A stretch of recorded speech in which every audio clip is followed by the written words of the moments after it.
Bonjour à toutes et à tous, j'espère que vous allez bien. Bienvenue sur ma chaîne.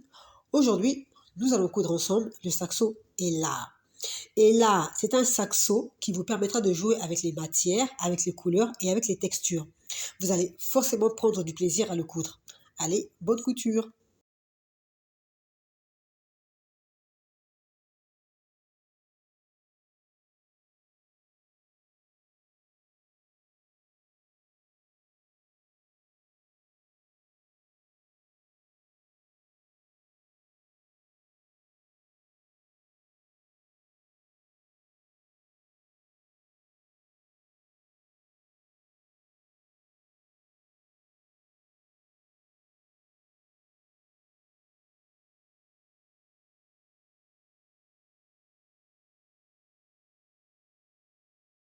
On va d'abord réaliser la partie extérieure du sac. On commence par assembler endroit contre endroit les pièces A et les pièces B. Puis on va assembler également endroit contre endroit les pièces B et les pièces C. Et on va utiliser le patron pour poser correctement les différentes pièces. On va aussi céder des repères qui sont dessinés sur le patron et qu'on a reportés sur les différentes pièces du tissu. On va assembler les 3 pièces de chaque face à 1 cm du bord et on va ensuite ouvrir les coutures au fer à repasser, sauf si bien sûr on a du simili-cuir, on fait attention.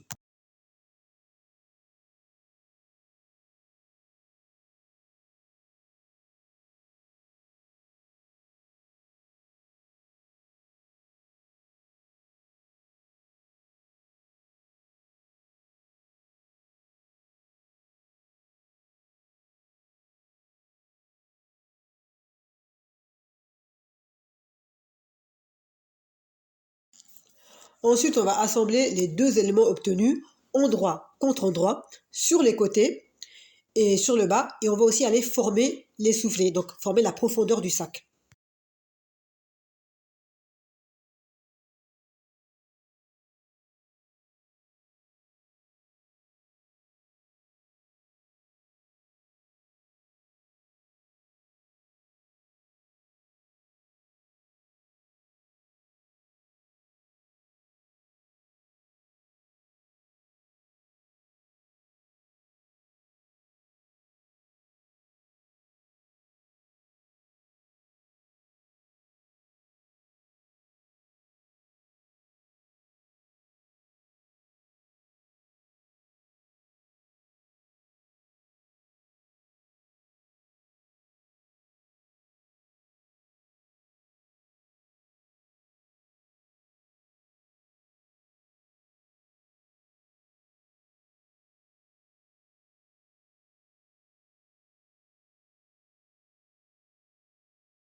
Pour réaliser les passants, coupez 2 rectangles de 4,5 cm sur 8 cm. Faites ensuite un retrait de 1 cm sur chaque longueur, puis piquez à quelques millimètres de chaque bord.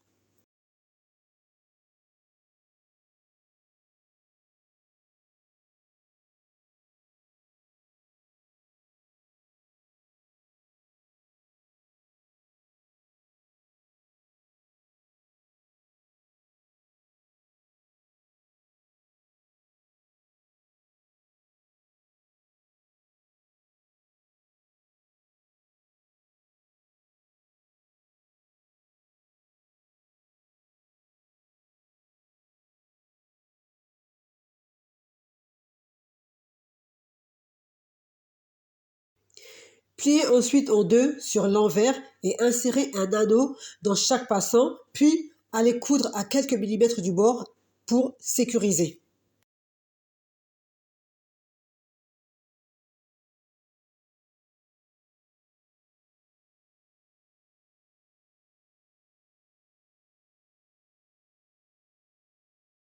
Enfin, assemblez les passants au niveau des coutures sur l'endroit de la pièce extérieure.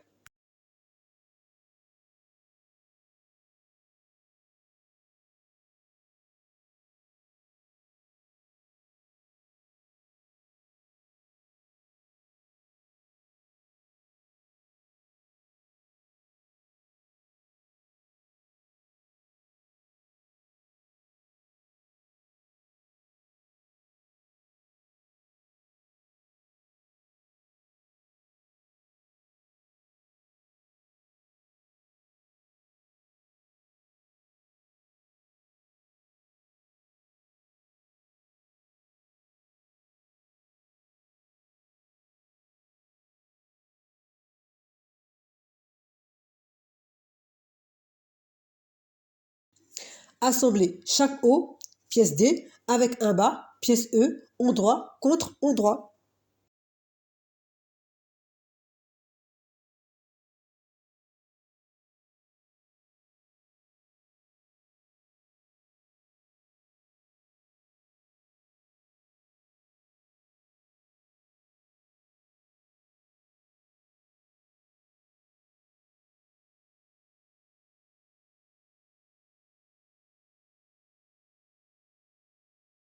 Pliez la pièce G en deux endroits contre endroit dans le sens de la longueur et piquez tout autour en y laissant une ouverture d'environ 5 cm.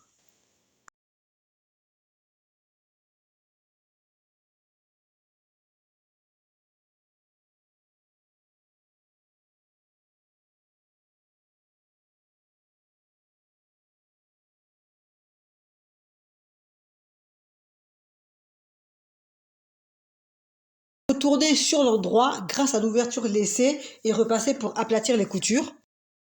Avant de retourner la poche, on peut dégarnir les ongles ou les plier.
Une fois retourné, on va repasser pour aplatir les coutures et faire une surpiqûre sur l'une des largeurs qui sera alors le haut de la poche.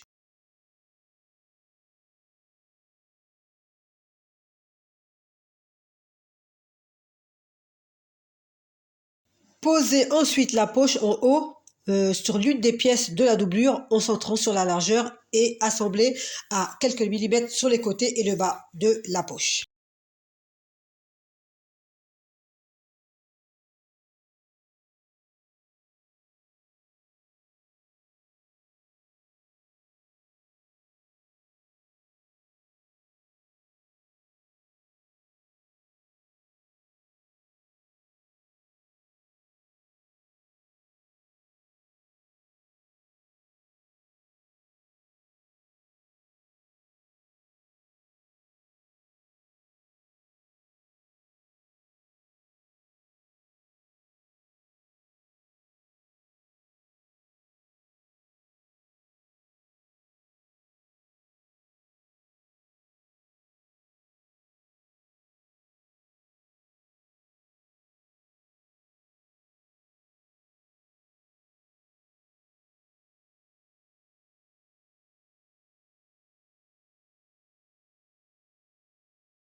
À l'aide du patron, tracez la fenêtre du zip sur l'envers de l'une des pièces F.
Posez ensuite la pièce F sur l'autre pièce de la doublure, endroit contre endroit, en centrant bien sur la largeur, et on va positionner la pièce F à 1 cm environ ou 1,5 cm de la couture.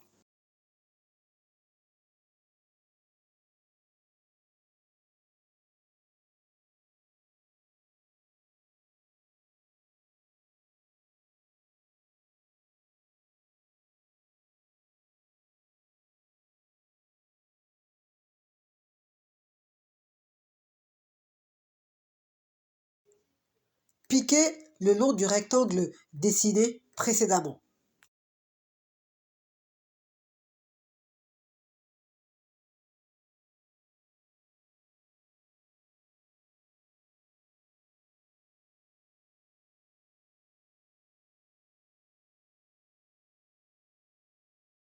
Puis coupez le long de la ligne centrale et sur les coins pour créer une fenêtre.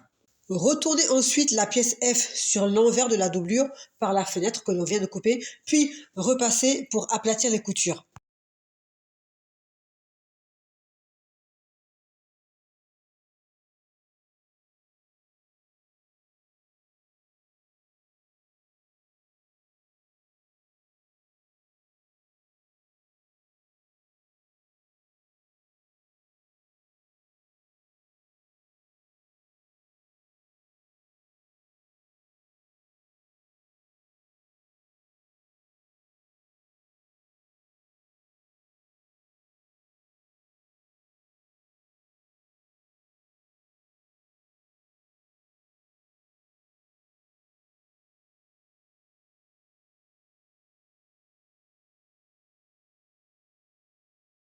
Posez le zip sur la fenêtre en le centrant bien et piquez à 0,2 cm du bord. Bien sûr, on pose le zip sur l'envers de la doublure.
Posez ensuite l'autre pièce F endroit contre endroit sur la pièce F que l'on vient d'assembler avec la doublure. On va piquer les côtés et le haut en faisant attention à ne pas prendre la doublure dans la couture. Et aussi, il ne faut pas coudre le bas de la poche. Et surtout, à cette étape, il faut laisser le zip ouvert.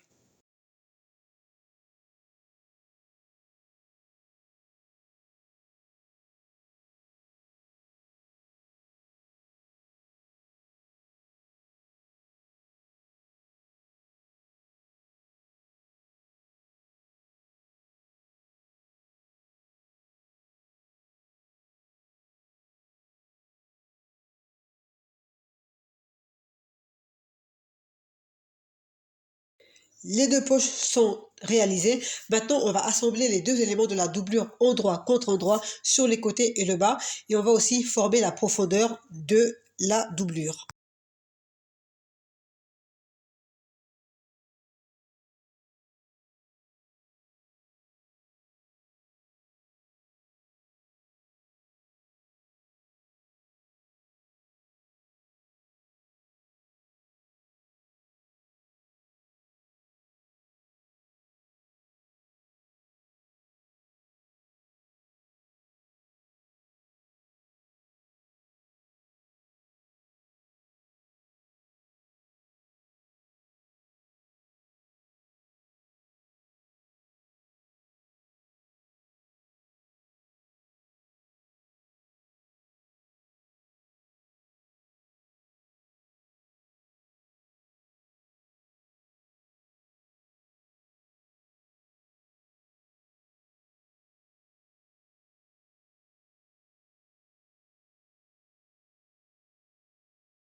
plier la bande en deux dans le sens de la longueur pour marquer le milieu ou faire un trait comme moi j'ai fait au milieu. Ensuite, il faut rabattre les bords sur ce milieu et replier encore en deux dans le sens de la longueur et endroit contre endroit.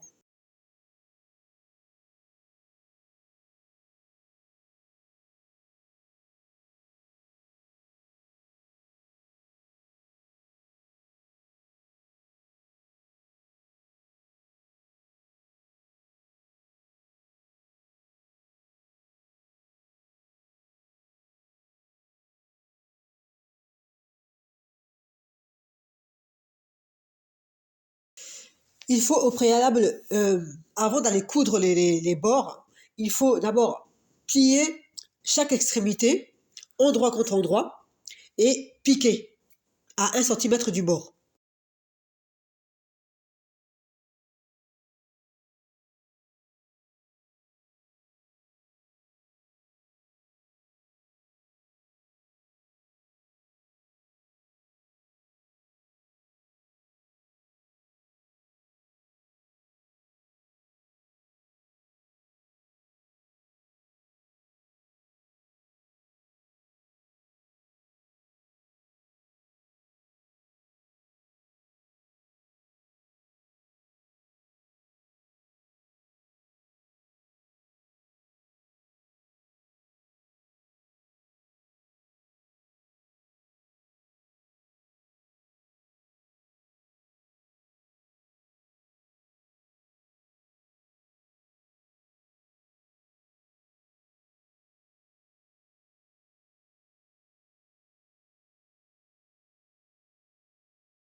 La bandoulière est cousue, maintenant on va pouvoir placer un mousqueton et un rivet à l'une des extrémités.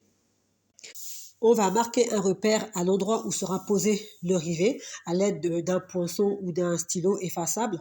Ensuite, on va faire un trou à l'aide d'une pince, une pince en porte-pièce. On pose le rivet ensuite grâce à un jeu de pose ou de presse d'établi si vous avez la chance d'en avoir une.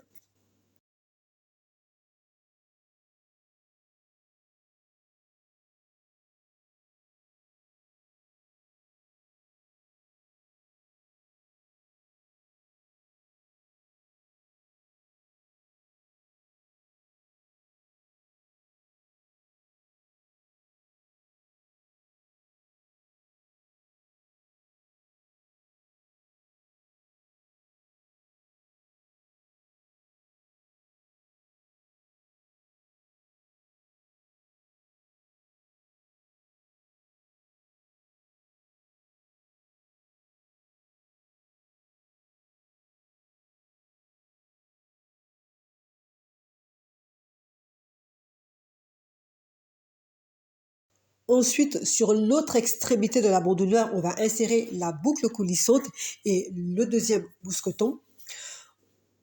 Et on va fixer tout ça également avec un rivet. Donc on suit la même procédure que pour la pose du rivet tout à l'heure.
Place à la pose des œillets.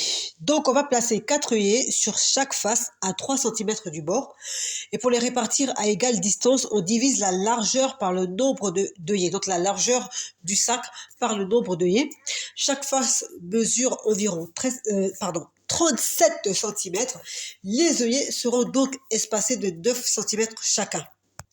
Et on pose le premier œillet en partant du milieu de la face.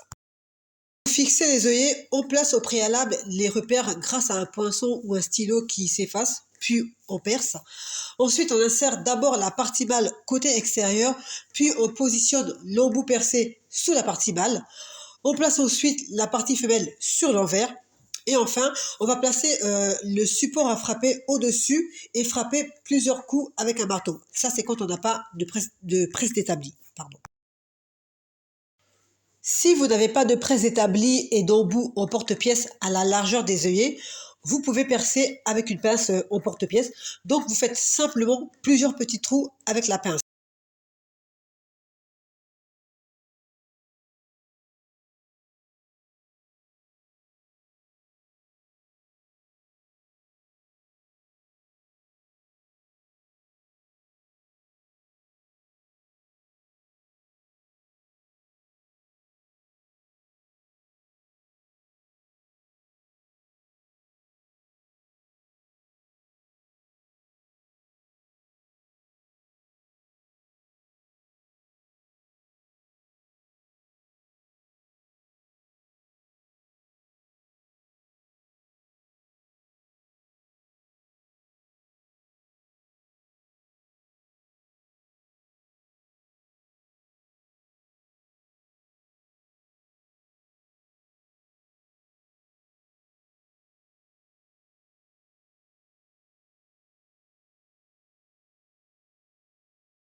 Maintenant, on va réaliser l'arrêt cordon. Pour cela, on va couper un rectangle de 8 cm sur 10 cm. Ensuite, on va faire un retrait de 1 cm sur chaque longueur, puis on va les piquer à quelques millimètres sur chaque bord.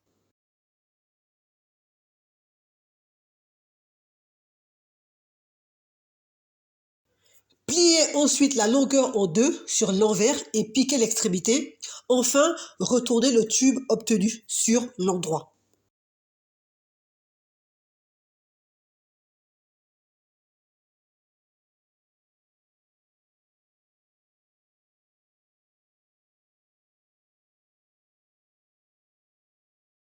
Insérez le cordonnet dans les œillets, puis insérez chaque extrémité du cordonnet dans le tube de l'arrêt cordonnet, enfin dans l'arrêt cordonnet. Enfin, piquez au milieu de l'arrêt cordonnet en faisant attention à ne pas coudre le cordonnet. Et si vous avez des embouts de cordon, c'est le moment de les ajouter pour rendre le sac un peu plus joli.